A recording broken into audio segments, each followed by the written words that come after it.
Over the last 20 years, we've had 3 different cinematic live-action versions of the Wall Crawler. So today, I'm going to do the ultimate Spider-Man franchise showdown to decide which is the best.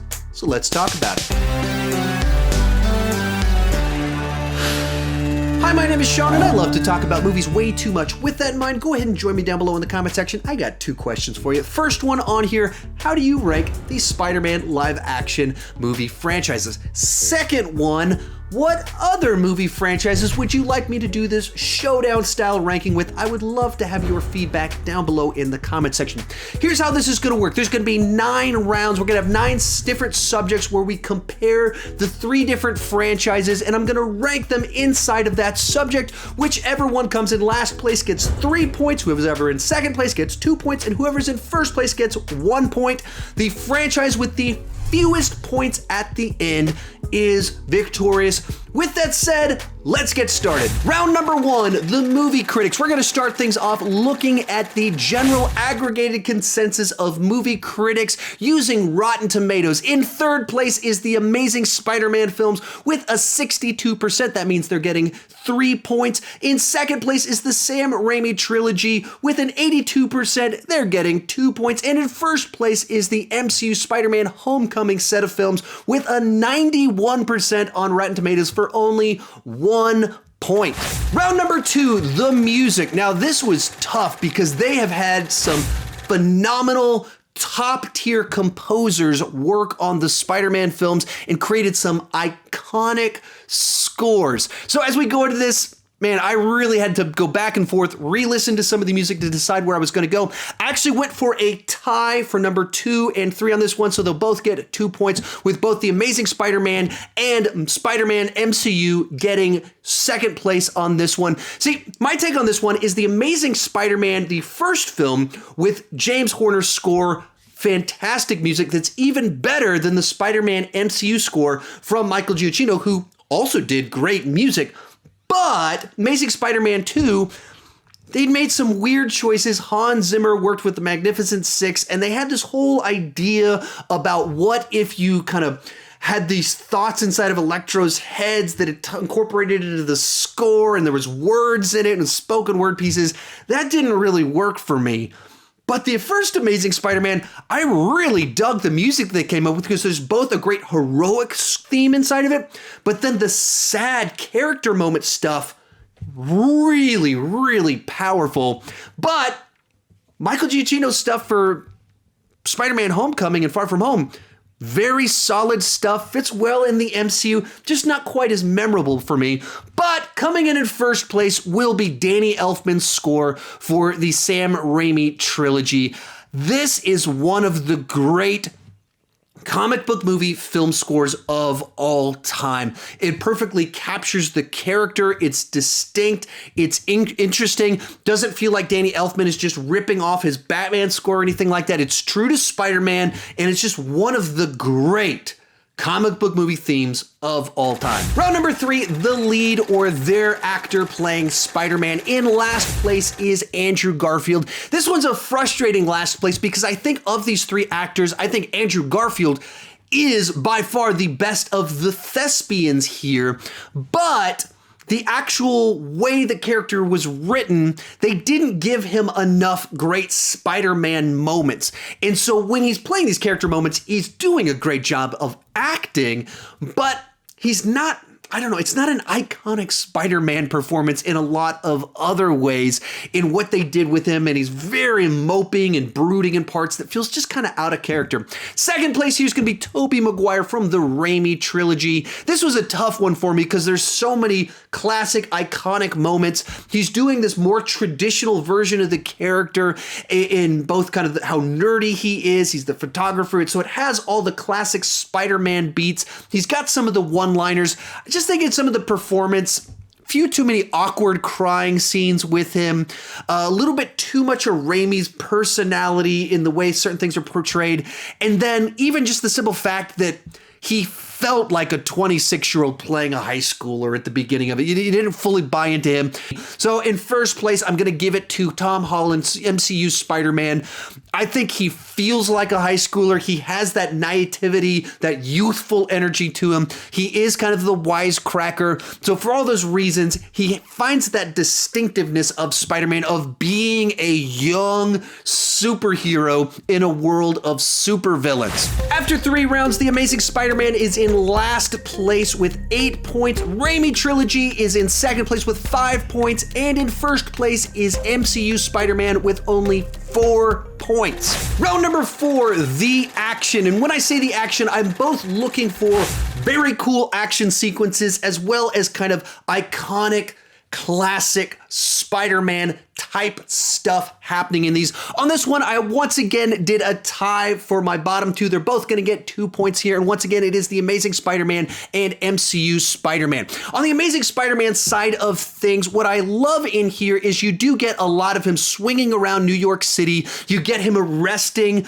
criminals and webbing them onto walls and stuff like that. Then we move into The Amazing Spider-Man 2, and they did some really cool ultra slow-mo stuff as there's, action sequences with Electro in the middle of Times Square and Spider-Man's having to stop them. Very cool looking shots with great CG, and it's very New York centric in a way that you want a Spider-Man movie to be. And then the final battle with Electro feels a bit too much like a video game sequence. Likewise, same kind of situation with the MCU Spider-Man, in that there's a bunch of cool stuff that they've done with their Spider-Man, of him catching some robbers in stores, battling Vulture, saving monuments, traveling to Europe, the Mysterio stuff, the middle section Mysterio one. I think that one is incredibly memorable. I think what holds this one back is that they're so kind of set on doing different that we haven't gotten a lot of classic Spider-Man imagery. And so a lot of that stuff that I really want from my Spider-Man, they haven't given me. Well, there's some other iconic shots in there too. But easily the number 1 here for me is going to be the Sam Raimi trilogy, where all 3 of those movies have classic, iconic Spider-Man action sequences with him swinging around New York City, battling these super villains that are his iconic villains that you want to see him fight, and saving people that are dangling upside down. All of it. Like, he's rescuing people, stopping criminals, battling super villains. This trilogy has all the stuff. And then I think that kind of train car sequence in Spider-Man 2, just phenomenally directed, as you very much don't, not just him as a superhero battling a supervillain, but as a member of New York City, that they view him as one of their own and they will stand up for him. And they incorporated that so well into the action sequence, and that's what made it really pop for me. Round number 5, the lows. And when I say this, when it comes to movies, sometimes the highs can be really high and the lows can be really low. So we're looking at that low stuff with each one of these franchises. In last place is going to be the Amazing Spider-Man franchise. I think there was a few too many low points in here, where both films were pretty well known to have been reworked in the editing room, and so plot lines are introduced but not fully developed. They just had some really ill-conceived ideas about, like, what if we told the real story about Peter Parker's parents, trying to answer questions that nobody was asking. Then I think the entire direction that they took Electro and Jamie Foxx's character felt out of place inside the franchise. The Rhino as this guy just screaming, stuff like that. It's all kind of low points. So there's just a few too many things that just didn't work, plot lines that went nowhere, and stories that didn't flow as smoothly as they probably should have. Runner-up here is going to be the Sam Raimi trilogy. First 2 films, not too many low points. Easily the third film is where you start getting into that low category.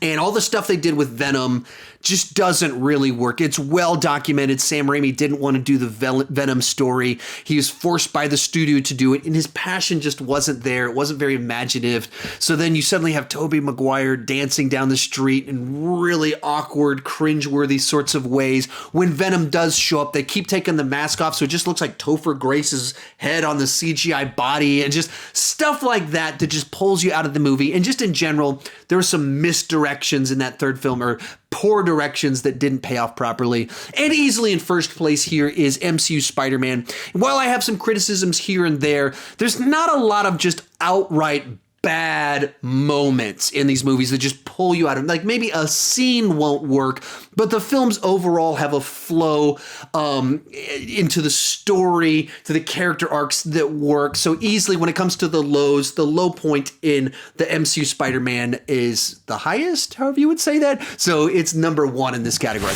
Round number 6, the highs. This being the flip of the previous category. How high are the highs inside of this franchise? In last place, once again, unfortunately, is The Amazing Spider-Man. That I think that really was the big problem here, is that there wasn't enough things about it that just popped out that you would go, that was awesome. I loved the dynamic between Andrew Garfield and Emma Stone. And that's kind of it. Like, there's things I dug and enjoyed, but there weren't just awesome standout things, whether the action or this characterization. It was just kind of like right there in the middle of just kind of more Spider-Man stuff. And for that reason, the highs just don't get very high. So it's not very high on this list. Runner up on here is going to be MCU Spider-Man. And I think what MCU does so well is they consistently get on base. They always do a good job, but they also tend to play a little bit safe with what they're trying to do. And so you don't have low lows, but I think it also at times can cap how high the highs go on some of these more mid-tier Marvel films, including the MCU Spider-Man films, where they did a really good job of making these solid high school movies out of the Spider-Man franchise. And so that makes them very rewatchable, a lot of fun to check out. They're not the more emotional films for me, though, that just kind of like really have like gut-punching emotion to them, or just high inspirational moments that just pay off so well. So easily on this one for me, coming in first place was the Sam Raimi trilogy, that they told his origin story in such a way and spent so much time kind of developing the villain. In most of all of these movies, the villain gets a lot of time. And so you really get character arcs for the characters that lead to payoff moments. When you get into that third act of Spider-Man 2, even starting with that train sequence where the city embraces Peter Parker as Spider-Man, or when you get into the final reveal where MJ sees him with his mask off, those are such great payoff moments. I would say even in Spider-Man 3, when Harry finally comes full circle and decides to join them in battling to save MJ, like, you feel those moments as it happens. There's actual stakes and consequence as his good friend faces the consequence of joining him in battle. All of that stuff really matters. And even you get the full backstory, Uncle Ben, and with great power comes great responsibility. And when he fails to live up to that, the consequences of it, you feel it. And for that reason, I think that the highs for the Raimi trilogy can be quite a bit higher. After round number 6, in last place is The Amazing Spider-Man with 16 points. And then we have a two-way tie for first place with the Sam Raimi trilogy and MCU Spider-Man. Round number 7, the side characters and villains. We've already talked about our Spider-Man for each franchise. Now let's talk about the other characters. In last place is going to be The Amazing Spider-Man, unfortunately, once again. Now, they got some great actors to be in their films, but they didn't find the right way to make the characterizations more interesting. So Martin Sheen as Uncle Ben, that feels on paper like great casting, but there wasn't something that they did with him that made him pop out more than the previous Raimi version of the character. Really, the big standout of the side characters, of course, would be Gwen Stacy, who I would say is phenomenal, but everyone else just feels like a less good version of something that came before in the Raimi trilogy. So we get another Green Goblin, but it's kind of a weird version of Green Goblin. We get the Lizard, but he's not very memorable. We don't have a J. Jonah Jameson, and so it just felt like they never found a way, outside of Gwen Stacy, to make these characters pop. In second place on this one is going to be the MCU. Now, there's a lot of great characters here. Of course, he's got all of his high school classmates. They're a lot of fun to see his dynamic with all of them. I love the Vulture as a villain. I've said that many, many, many times before. Mysterio, I love things about Mysterio. I don't love everything about Mysterio. And then I just, in general, incorporating in Nick Fury and Tony Stark, I think fleshes these movies out, but I think that also in its other way, I think holds it back from kind of standing on its own because it feels a little bit like he's being propped up by the MCU on a whole. So I think that's kind of what limits this one a little bit for me. But on this one, I think easily for me in first place would be the Raimi trilogy.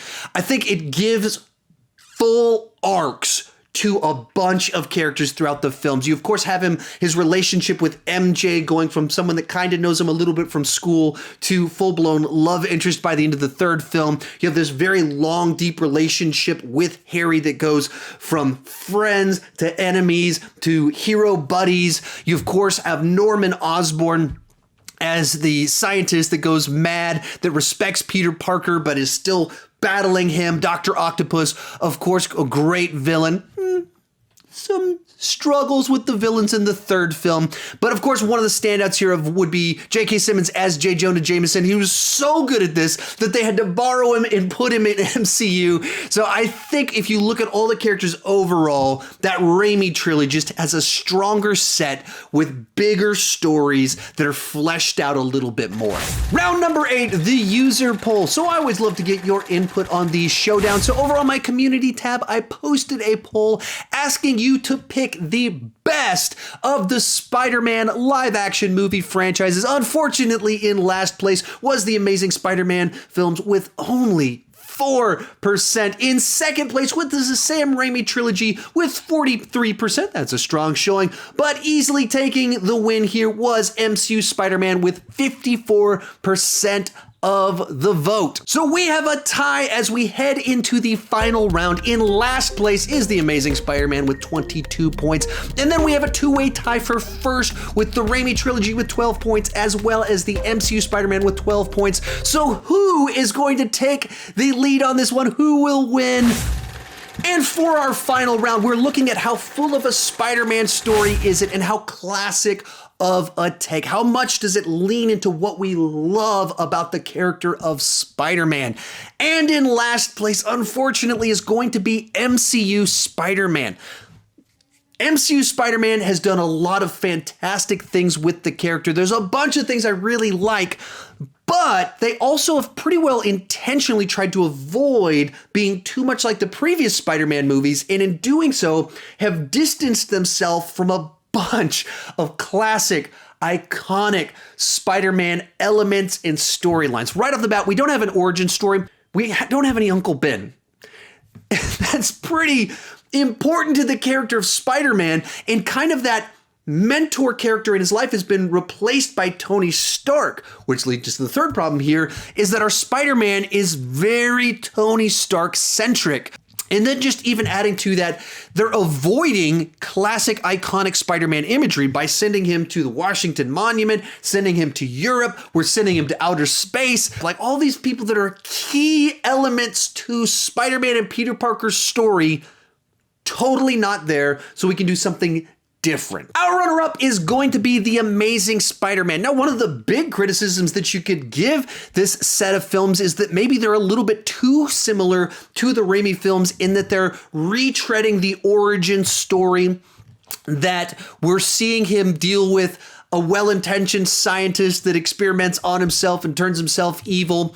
But in doing so, they are still giving their own pretty classic take on Spider-Man as the high schooler that gets these powers and he's trying to figure out what to do with that. Instead of going in the MJ direction, they go in the Gwen Stacy direction. But you do get kind of a classic Spider-Man story in these two films, just a little bit on the, darker, more brooding side. But easily coming in first place on this one for me is the Sam Raimi trilogy, where we get this full arc for our character, not just for him, but the people around him, of seeing them early on as high schoolers, and he becomes a hero that has to deal with the tensions that go along with that, trying to balance being the superhero, having a job, having a relationship, having family, having friends, a friend whose dad happened to be a supervillain that causes some tension between the two of them, multiple big iconic villains showing up, the iconic imagery of him swinging throughout the city,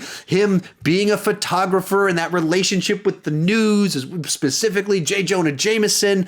You get all of it inside of this trilogy. While maybe it doesn't end on a high note, it does end with a proper bookend with that storyline with Harry and Harry coming full circle and coming back around to be friends with them, and his relationship with MJ being restored. And I think this is the one that gives the fullest storyline, classic Spider-Man story with the origin, Uncle Ben, Harry, Osborn's, all of it in here. So easily, for me, it is the most complete story. When you put all that together, my final score is in last place is The Amazing Spider-Man with 24 points. In second place is MCU Spider-Man with 15 points.